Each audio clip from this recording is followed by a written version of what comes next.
What's up, world? It's Coach Gaffney, aka Coach Mental Health, and I am excited for this one. This has been a long time coming. I know you see some resemblance. We're gonna get to that in just a second. But this is our brother to brother episode where we're going to talk just candidly. And there is no other person that I could think should talk this subject than my own brother. Man, what's up, What's up, bro? AG? What's up? What's going on, world? This is Avery Gaffney, also known as AG Speaks. But yeah, bro, I'm excited for this one. Yeah, man. This is for the books. This Yeah, for man. history. Yeah. For real. So if you can't tell, my energy is already up. I'm gonna try to calm myself because, man, this is a conversation that we've been both planning on having for a while.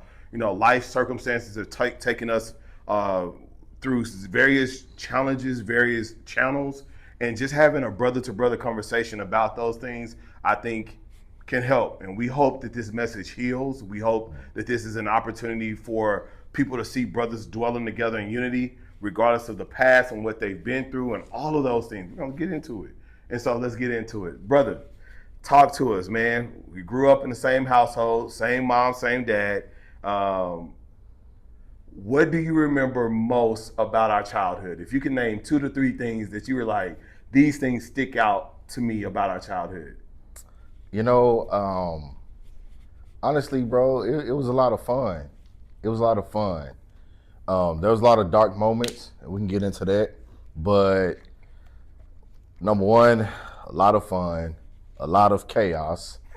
Kind of organized chaos, but chaos nonetheless. What you mean by that? Well, just because we grew up in the same household, but our dad, had his other family. He moved on, and it's life, and so we had other siblings. Or we had siblings. Yeah. So when would go over our dad's house, it would be crazy. And I would, Organized chaos. And honestly, I say organized chaos. A lot of the chaos, I would be in the midst of the chaos as far as the siblings. I would be already telling truth. He is already we are 1 minute in and y'all about to get the backstory. And as a middle child, you kind of have the leverage of being representing the older, right? Because we have older siblings, but also bridging the gap between the younger. So you're kind of like I was in between, so I could play both sides and kind of play my hand, and so it was a lot. But yeah. Yeah. So if you hear already, there's a resemblance in sound. So it just is what it is. When Daddy used to introduce you in family reunions, what number were you? He got it confused a lot. Dad got it confused a lot, but I'm number 3. I'm number 3. Yeah. Yeah. So there's Drexel Jr., of course, Jonathan Gaffney, Coach Mental Health, and then there's me, Avery Gaffney, AG Speaks. And then we got siblings underneath, man. Yeah. It's a lot of us. So it's a lot. It's a lot. Shout out to our siblings. We don't call each other half or whole. None of that. We don't play that. These are our siblings. So from day one, that's what it was. So I'm sorry, you said number 2, it was organized chaos. Number 3, what's the one thing that you would pick up about our childhood? Number 3, man, let me see.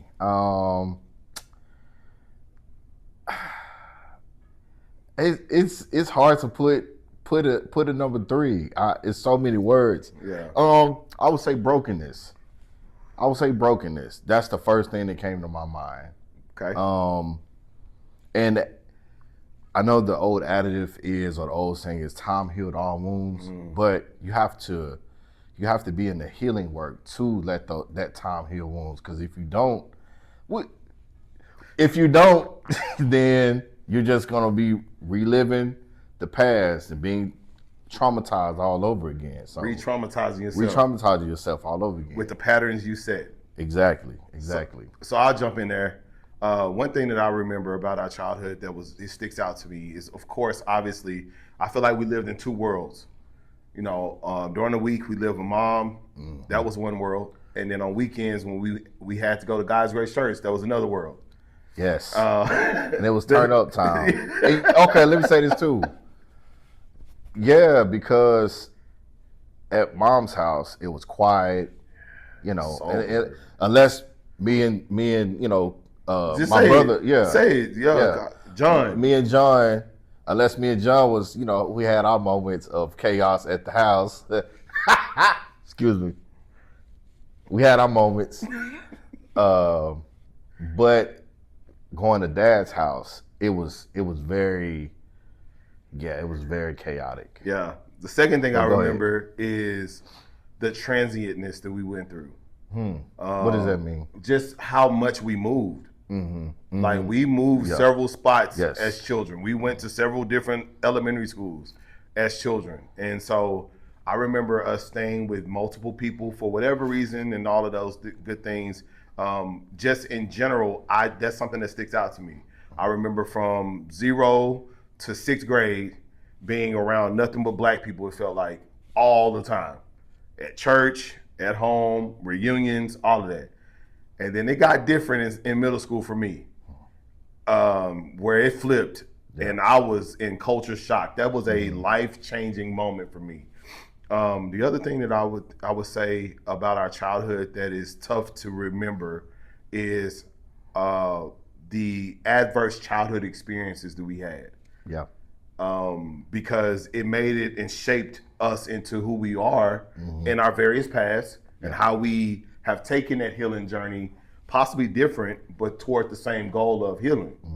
And so I think those are 2 things or 3 things that I think stick out. Let's jump into that. So first off, this is not a bash session of our parents. All parents, I'm a parent, my brother's a parent, and we do the absolute best we know how to do. Yeah. So in us talking about this next session of our conversation, it's not a bad session of our parents. I think before we jump that way, and I'll alley-oop you on this one. One thing that I remember or I give credit to my parents for is giving me a heart for people. Our mom is a registered nurse, did nursing for 30 plus years before she had to retire. Shout out, mama. Our dad's pastor, I've seen that man give out his last to people because they were in need. And so they gave me the heart to serve others. What about you? What is something that you say our parents gave you? For sure. Definitely mom, heart, servitude heart, very nurturing as far as I used to say, me and mom had this conversation. I used to kind of have this, let me say this. A lot of times we remember stuff differently growing up, and then when we remember stuff differently as an adult. But when we really think about it, we were like, well, dang, my mom did do that. So for example, with healing work and counseling and stuff like that, I always told myself, I used to kind of have this thing where our mom wasn't nurturing, but she wasn't nurturing to what I would see as nurturing, what I would have wanted, the hugs and the, kisses and, whatever you see on TV and stuff like that. But when I really think about it, she was nurturing in her way, which was nursing. So whenever we were sick, I got sick a lot. I had asthma, chronic asthma. My brother John had chronic asthma, sports injuries and breaking thumbs and salt depletion and all of that stuff. And so her way of nurturing was taking care of, taking off of jobs and stuff like that. Yeah. So for me, mom gave us the nurturing part. Pops, the heart, like you said, the servant's heart. But I think what what dad gave is exposure to the world. We traveled a lot. He would pack us, all his kids, nieces, nephews, people from Get off me. kids from the neighborhood. It don't matter. Literally, he would pack us up. He kept a 15 passenger van. Deep. He still got one right now. Deep. In 2025, Deep. he still got one, and pack us up. 25 deep. Whatever variation of that van is, he packed us up in that van. Chips, Lay's chips, not the name brand, but bread, meat, okay, bologna, whatever, chips. I mean, sodas, and we would just travel from Detroit, California, Florida, Disney World, just all over the country. Yeah. And that kind of like gave me a love for travel, a love for explorer's heart, an explorer's heart. So I would say those two things. And also, on the religious side, both of our parents are worshipers. I would see my mom at Ambassadors of Christ. Shout out to former Pastor Spellman, Chris Spellman, current Pastor Regina. Shout out to y'all. But at Ambassadors, I seen my mom pour out her heart, and because she was going through a lot, and like most parents do, right? But she would cry out to the Lord, and I would be. It's funny because like I remember her. She'd be like worshiping, and she'd be like so into it, and she'd be like hit me with it, and I'm like, God dang, come on, your fingers, man. And I'm sorry, she just be into it. Also, Pops, he would pray for us, and of course, he being a pastor, he would pray for us and have his sermons, and when he don't have a sermon, he'll have a rap session. Anyway, it was just our childhood was so unique, John. Our childhood was so unique. Yeah. So I know I kind of went on. No, you good, bro. That's it. That's it. That's it. You said mama praising like that. Yeah. I remember Dad turning the tornado when he got shouting. He got and like if this is him, he would be spinning around real fast. And I just remember, like, bro, first off, man, you too big to be moving like that. But he could move. He could move, bro. Bro was so athletic to be. He could move. It's crazy. I thought that was the wildest thing to me growing up. Yeah. So let's get into it, man. So we had the privilege to have both parents in our lives, not necessarily in the home together, but they were there seasonally, in situations, things of that sort. But we also were raised by broken people. Mm-hmm. And brokenness begets brokenness unless you heal. Yeah. And so let's set some people free from feeling like they have to be all perfect in order to make an impact, because both Avery and I have an opportunity to impact the world in our various spheres, and we'll get into that in just a little bit.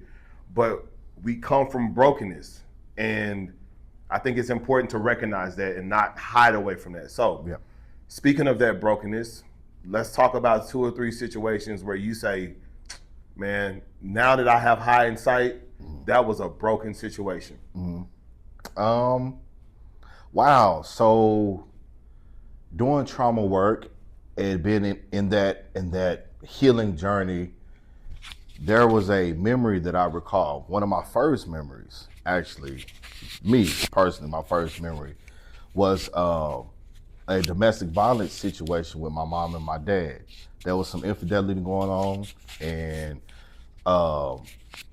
my dad got upset about it, and he domestic violence. He reacted.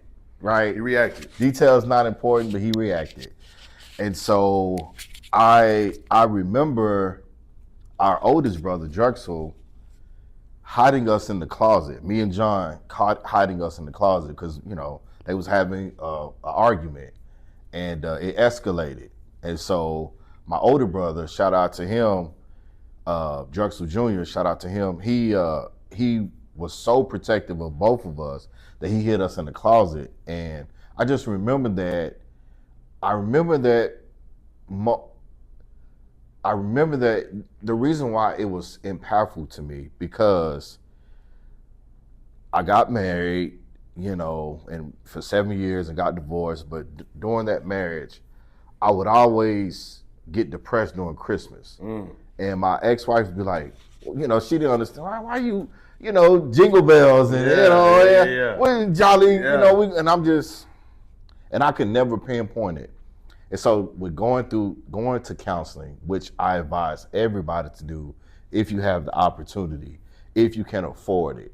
Even if you can't try to see if there's free resources. Yeah. So with going through that, I had to think back, like, why don't I like it? Why I ain't feeling jolly and Merry Christmas? Yeah. Well, that situation happened around Christmas, and me and my brother, when women, get abused, they are sent to battered women's shelters. So my first memory was being in a shelter on Christmas and seeing Santa Claus for the first time in a shelter. So that kind of made things depressed for me. What else? So to that memory, Yeah. that was the first time I ever heard the words Feliz Navidad. Ah, They sung that song to us as they were giving us those gifts, and I don't Yes. remember what they gave us. Yeah. I remember though, because I think I was 6, you were 4, somewhere around there.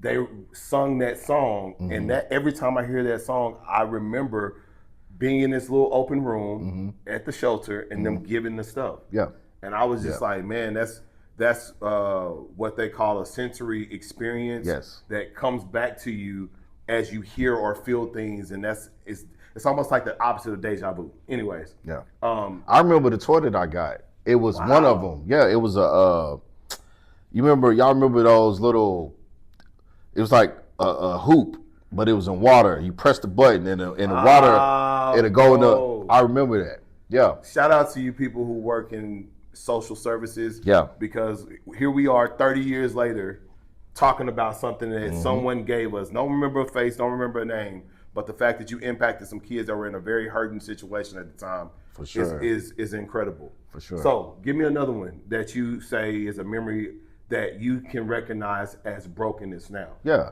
definitely. We got to get into it. Trigger warning, trigger warning, trigger warning. Trigger warning. That being molested as kids, a close family member of ours. To remain nameless. Yeah, absolutely. To remain nameless. Close family members of ours, violated, me and my brother at different times, sometimes at the same, I don't know at the same time, but, so that was a big memory that shaped pretty much my entire life. And I'm still dealing with that. I would say one thing is I grew up from that. I grew up being afraid of women, and that fear turned into hate. And we can get into it, but I expressed that hate not towards my mom, but to my ex-wife. And it just all of that, but it was stemmed in fear. And what you don't, the fears that you don't deal with will turn into bitterness, will turn into animosity, and will turn into hate. I guarantee you. So with being molested as a kid, as a boy, that's very confusing growing up, because now, you're having these situations with a close family member, but then you're like, I don't know, I may want to do that again. I may want to try that again. And then, you see other girls in the neighborhood and you sneaking, or I'm sneaking in the back of the house, trying to do things that you were seeing, that you were exposed that to. I was exposed to. Yeah. That I was exposed to. So, I was very, very hypersexual. I can even remember Uncle Gary, shout out to him, God rest his soul. He would have, and I'm going to tell it because he's no longer here with us, but Uncle Gary was a ladies' man. Point blank, period. Period. Point blank, period. A cha-cha-cha. Shout out, miss you, baby. Man, love you, bro, for real. So he would have these Jet magazines, right? Ebony, or the Jet and the Ebony, the little ones, right? Coffee table like this, but full of them. So, I'm like 6'5". I would take out the Jet Beauty of the Week. I would like cut it out, and I would like post it on my wall, right? And I had about at least 10 of these things, women. But as a 5-year-old, that's not That's not okay. Yeah, bro. I have a 6-year-old, and I can only imagine her having motorcycle muscle man. I would lose my mind. But I think our mom thought it was cute for a minute, but eventually, like, okay, boy, you're not about to I would look at him and go to sleep. That would help me looking at those pictures would help me go to sleep. So, but after a while, we can't do that. Yeah, I think first off, thank you for being candid about that. For sure. Because that's a part of it. Yeah. I think for me, whereas you became hypersexualized, I became very protective of girlfriends. I was a monogamous relationship person, and I don't remember, having a phase. But the ones that I was with, I remember feeling like I gotta hold on to these because that's what I was shown. I was shown that that's how you're supposed to. When you're introduced to something out of context early, you have the proclivity to mislabel things, to misunderstand things. So I remember jealousy being something I had to fight through a lot because I feel like I was slightly old enough to understand boy-girl relationship. And so I very specifically remember a memory of seeing that person with another significant other and being really jealous. And I'm not supposed to be. Right. Yeah. But how do I handle what I'm feeling? So then as I started dating in relationships, I had to work to understand what that was and what that misplacement was. So I think you have to be very careful when you're talking about this ideal of molestation and people who come from hard places and experience of sexual abuse. I think it's really important to say, hey, first off, get help. Second off, we need to stop protecting family members that are doing that to people. For sure. We need to start calling it out and getting help for them as well. Men and women. Say that again. Because men and women, because we usually talk about the creepy uncle, but we don't talk about the auntie that's always filling up on the little boy because he done played football and he in the weight room and stuff like that. Predators, there's not a gender specific on that. Yeah. So we really need to look at that and understand that. Especially in certain communities. Yeah. So don't just, we kind of already got the creepy uncle, we got that narrative and they need to be exposed to.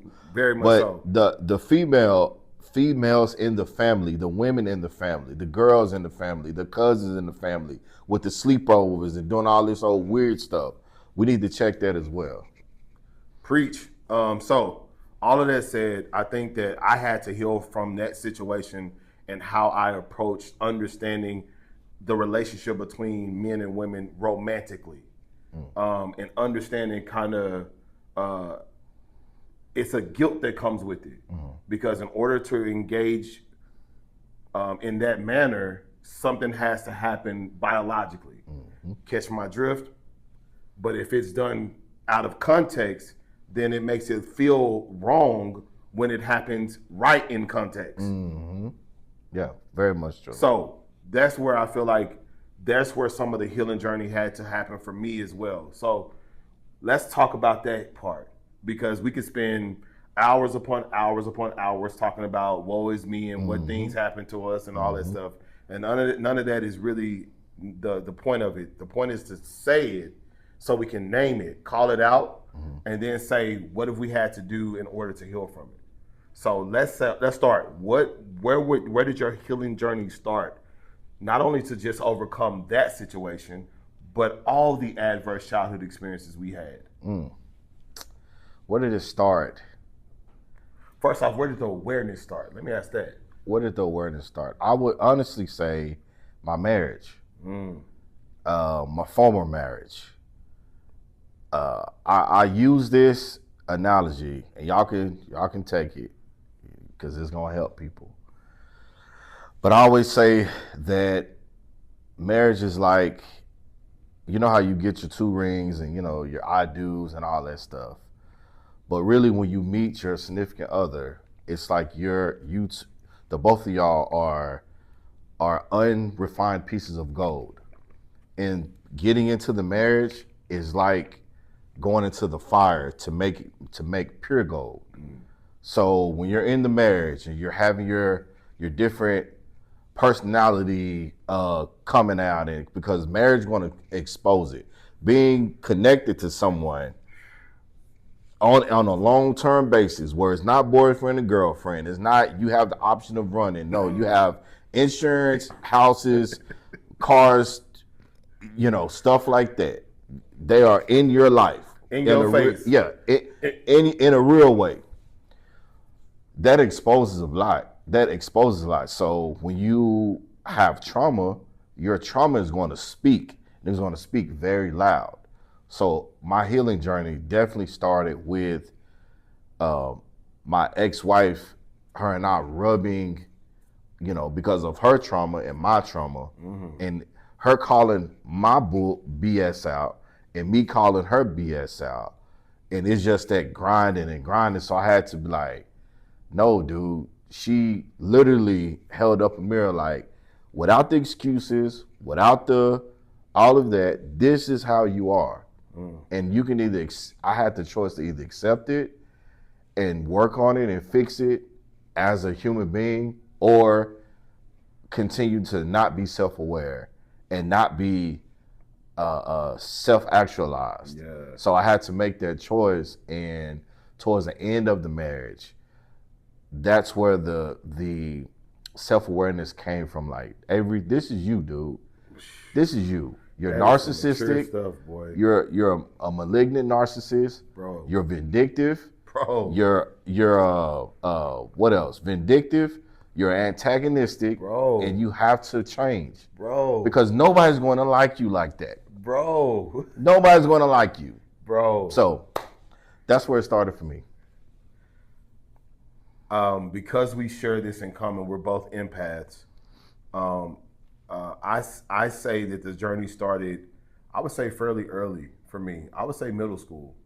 And the reason why is because I always question things. I always reflect on things. I get quiet and I start to look and I observe a room, and I'm always questioning why is the room moving that way? And so in the process of doing that, I remember seeing relationships that inspired me.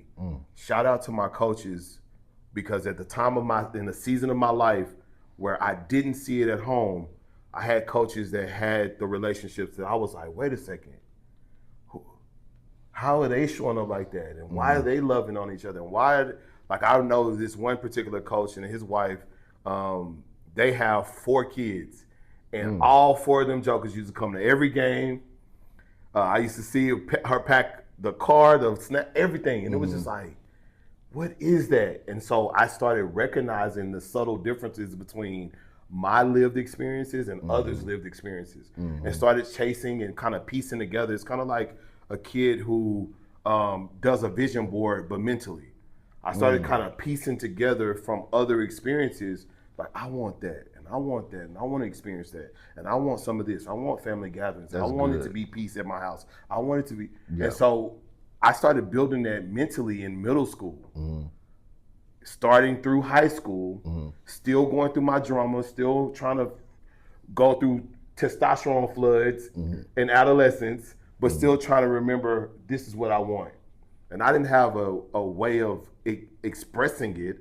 I just knew that that's what I wanted. I remember my mom telling us one time, we were driving home, and we had just heard a message about Jesus coming back. And I was like, I don't want Jesus to come back because I want my family. I want to be a husband and a father. I'm 10 years old, bro. Wow. But I truly, truly desired that, man. And I desired it because of what we saw in our transientness, in our whatever situation. So that's where it started for me. Let me follow that question up for you. Dope. What are some things that you have put into practice? What are some ahas that have happened for you over the last 10 years where you like, oh, I need to do work? And what has been the work? The ahas. There's been several. Talk about them. There's been several. Like I said, the aha moment was. I'll give you this one. So with trauma and growing up like that, and there's a lot of personal trauma, that me and John both experienced, but that creates a Superman complex in your mind where you think it's okay. It's okay for a 6-year-old to put on a cape and fly around and think he's Superman and bossing everybody around. 4, 6, that's okay because that's normal. It's child development appropriate. But the thing is when you don't have somebody to say, okay, adolescent Avery, you're not really Superman. You actually need to do this, that, and the other. Okay, 16-year-old Avery, you're not Superman. You have to do this, that, and the other. So without being protected and without having without having somebody to tell you that, you grow up thinking that you're actual Superman, and you're 30 years old, thinking that the whole world revolves around you, just like Superman, and you're not. Yeah. So, aha moment would be like I said, in my marriage, or dealing with that, is that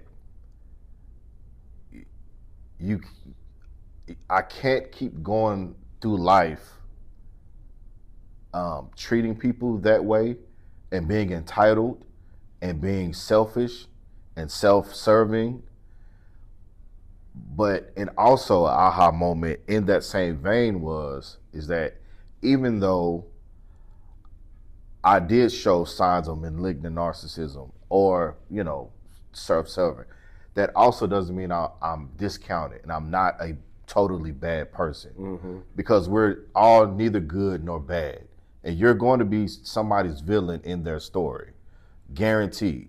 So you're not always going to have, everybody's not going to experience you in the same way. Yeah. And you're not going to show everybody the same side of you. Yeah. Some people in your story, in your journey, they're going to hate your guts. And guess what? Rightfully so, because you've shown them at that moment of where you are that's where you were at. That's how you showed up. That's how you showed up. That's how you presented yourself. So that was the aha moment for me, was I'm neither good, all the way good, or all the way bad. And that I'm not, just because I've treated people badly, especially in the marriage, that doesn't discount me as a person.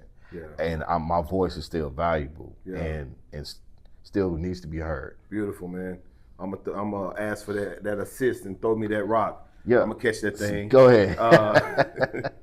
I think I heard a quote that really resonated with me later on in my life, but I can backtrack it on how progression works. It says, "You don't get out of life what you want. You get out of life who you become." And I can't remember who said the quote, so forgive me for not quoting it and giving, but I know it wasn't mine. And I can backtrack in my life and say, there have been times where I've wanted to be this. And so one of the things is my journey to manhood.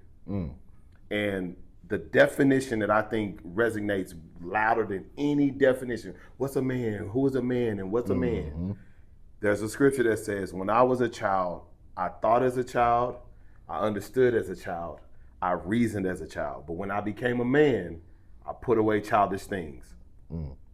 It's interesting. Hold on, wait. Let me get there. I'm gonna throw you the Yeah, you know where I'm going. So from the time I could remember knowing how to, as an athlete, I knew that I had to work in order to get a result.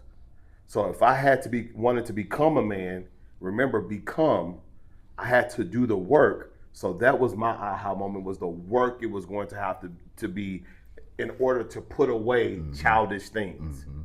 Go for it, bro. Yeah, that's what's up.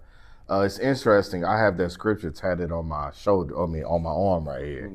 And when I got it, I was a young man getting ready to go to war. getting ready to go to Iraq. How young?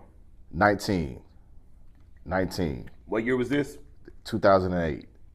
So the Iraq War, my little brother, excuse me, not little, my younger brother, Right. Little, say, is strapped up at 19 years old, about to go to war. Yeah. I can't tell you how traumatizing that was, but go ahead, bro. Yeah. So I didn't at the time. I nothing happens for no reason, or did I say it right? Everything happens for a reason, right? When I got the tattoo, I didn't know. I just thought it was cool, but it has become like a mantra for me throughout my life, in that becoming a man. Because what is a man? Does he get all the girls? Go out and be a 304? If y'all old, y'all know what You know what 304. we talking about, millennials, shout Y'all know, out. yeah. Millennials, Y'all know what shout the out. 304 is. Shout out millennials. Get all the girls, get all the money, can fight. Is that a man? A brawler? Is that what he is? Over the years, I've had to figure out, what is Avery? What is a man for Avery? Not for the next man, because I don't know what he defines himself as. I can take, like you said with your coaches, bits and pieces and like a buffet of things. I'm like, nah, that ain't my style. That type of man ain't me. That type of person ain't me. So I had to, through my life experiences, craft almost like a robot almost, different pieces of manhood and things of that nature, and and then the natural talent that I have. So yeah, bro. Yeah, bro.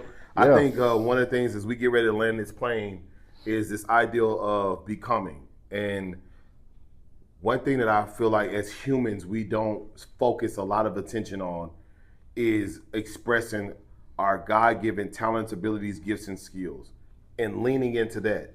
And sometimes with an excuse, life's experiences don't afford you the opportunity to be aware of those things.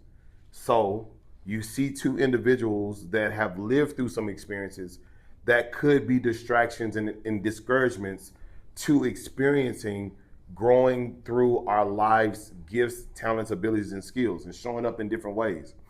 And so one of the things that I think is important as we talk about this, and while we're even having this discussion, it's like we both know this story. We both understand, okay, so why are you sitting down talking to people about this? What is your hope for this conversation? So my hope is, and this is one of many, because I really, the next episode, the next time, next episode, next episode, I hope to delve into my story about bipolar disorder, or being diagnosed with bipolar disorder, and how that has shaped a lot of decisions, good and bad, ugly and sad. But my hope is to help individuals out there that's listening and that will listen and watch this, that no matter what struggles that you're facing, no matter what mental health issues that you're having, that you are definitely not alone. Definitely. And sometimes our mind can not just play tricks, but play full-blown Monopoly games on us and have us thinking that we are in this by ourselves, and you're not. Yeah. So if you're having mental health crisis, if you're feeling suicidal, if you're having those thoughts, reach out for help. And 988, by the way. 988. 988 is a number that you can call. It's a national suicide crisis line. My bad, go for it. No problem.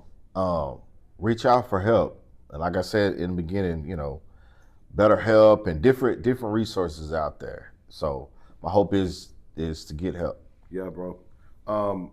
My brother that I talked to yesterday, CW, shout out my bro, reminded me of this, and I want to repeat that. Healed individuals. You hear this ideal of hurting people hurt people. Well, healed people can help heal people. And so walking through a journey of healing which is a journey. It's a choice. You have to make the choice to walk through that journey, because not walking through the journey has the way of perpetuating the cycle. Yeah.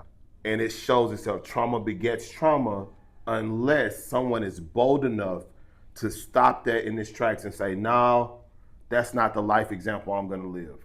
I'm going to choose to walk a different journey.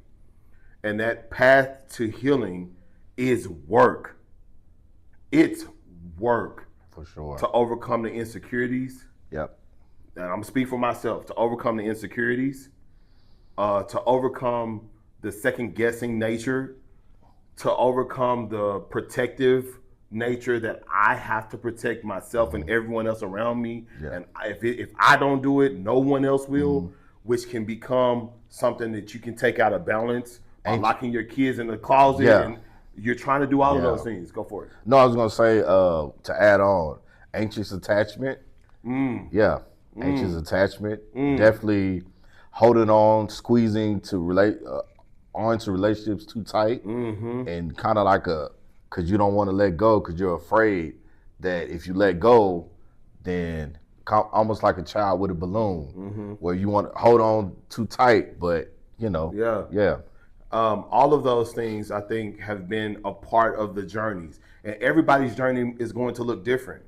We can get into the nuances of those journeys. I think this is a great introduction conversation. For sure. But to the point of, if you are experiencing healing in areas, why not share that healing journey with others so that they can say, wow, I know for me, some of the reason why I'm doing this now is because I've had students that I've taught 10, 15 years ago who are now in their early 20s, mid 20s, that are coming up to me like, Coach, I need some of that life experience that you've been talking about when we were in class. And it's like, what? But they need it.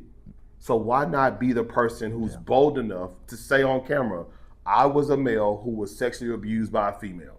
And here's the journey that I've taken to overcome, to work through, to walk through that. For sure. Why not say, I was a person who came from brokenness, from a broken home, but not with me. I am going to set the journey different for my kids and my family. And not everybody is perfect, because on the journey, you're going to have detours. You're going to have pitfalls. You're going to come across a lion, tiger, bear. Oh, my. Yeah, for sure. Or you might be the lion, tiger, and bear. Either one. All of that to say. So we hope that the conversation we're having is going to heal. It's going to give perspective. It's going to be able to say, you know what? I can resonate with that. Last remarks, bro, before we have to wrap this thing up. 30 seconds. What would you want to leave the people with as it relates to anything that's resource related, or just last remarks that you just want to wrap the conversation with? Last remarks. I'll just reiterate, like I said, get help. I actually have a Facebook group called Bold Bipolar.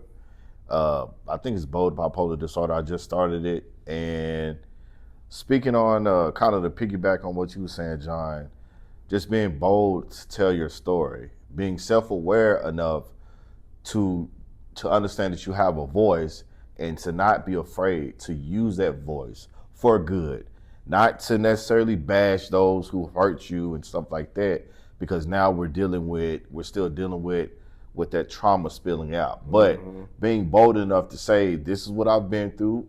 Honestly, this is what I've been through. It happened, but you know what? Today is the day that I'm going to be a better person, and I'm going to teach my children and the generation that's following after me to not let this happen to them, and be an advocate and a voice for change as far as what your fear is and your journey is. Yeah, bro. Shout out to all of those people on social media who are using social media for positive, like we're doing and trying to. Shout out to all of those people who journeys they are allowing to be told so that it can help others. Shout out to those people who are calling out the predators in the family. Shout out to the people who are saying, my parents live their life this way, but I am bold enough to say, I don't want to beget more trauma. Shout out to all of those people. So I hope that this builds the community of support for men specifically. I see a lot of sisters out here really changing it and really being forthcoming with it. And so I hope that the situation that we are talking about is just a starting point to be able to have more conversation. Again, bro, I'm so thankful that you've had a conversation to talk to me, bro. Thank you, man. Yes, sir. Give me some love, bro. Oh, shit. Whoa. Get out there. Good shit. That was nice, man. Yeah, bro. Yeah. You got AG Speaks, Coach Gaffney. We here. We just having real conversation. God bless you guys. We're going to continue this.